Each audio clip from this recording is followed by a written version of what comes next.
Hi, this is Margaret now, and I am speaking to you on October 3rd, 2017, thinking today about change and what it takes for people to change, for societies to change, and what are the conditions that keep things static, and what are the conditions that allow for movement. Now, I've often said, and if you've read the blog, some of the blogs on our website, www.schoolofinnerhealth.org, you might have seen me say that static is to some degree a falsehood, because life is always in motion and always changing, and yet it's very possible and normal to feel like life isn't changing and things aren't changing in your life or your body or your conditions the way you want them to.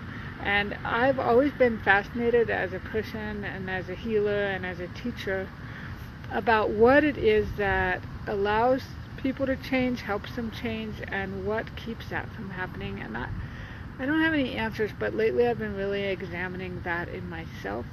What am I willing to change? What do I believe can't change? And I remember several years ago having a profound experience when I was honest enough to tell a healer who I deeply respect that I deeply respected him, but I didn't think he would be able to change the condition that we were working with. And my admission of that actually allowed something to change. So one of the things that's needed for change then is honesty and realness and being real about what you think can't happen in order for something else to happen.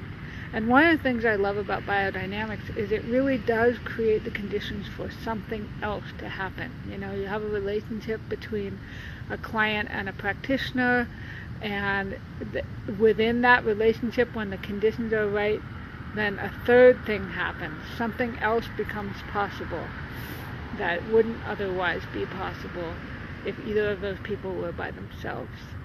So change requires being real about what can or cannot happen, what you believe can or cannot happen, and also having the kinds of relationships that would support you changing. You know, a lot of us are in relationships or dynamics or communities where people have decided they know who we are and they expect us to be a certain way.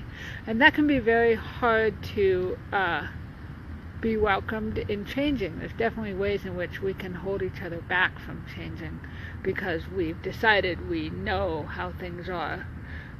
And so change requires, you know, curiosity and support and the willingness for change to occur and the possibility of being real and being willing to step into the unknown, because really we can't know who we will be if we drop this habit or this belief or this way of thinking or this prejudice or perception, but we can have courage and we can have trust and we can have fear and we can have uncertainty, and all of those things affect whether or not we can change. So that's kind of what I'm thinking about today. I'm really thinking about what are the conditions that allow for change and what are the conditions that keep things from changing.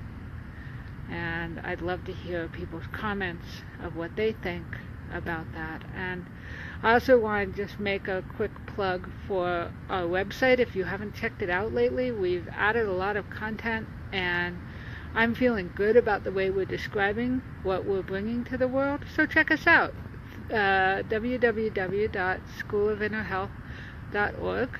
And I'd love to hear from anyone who wants to share what they know about themselves and change and staying the same.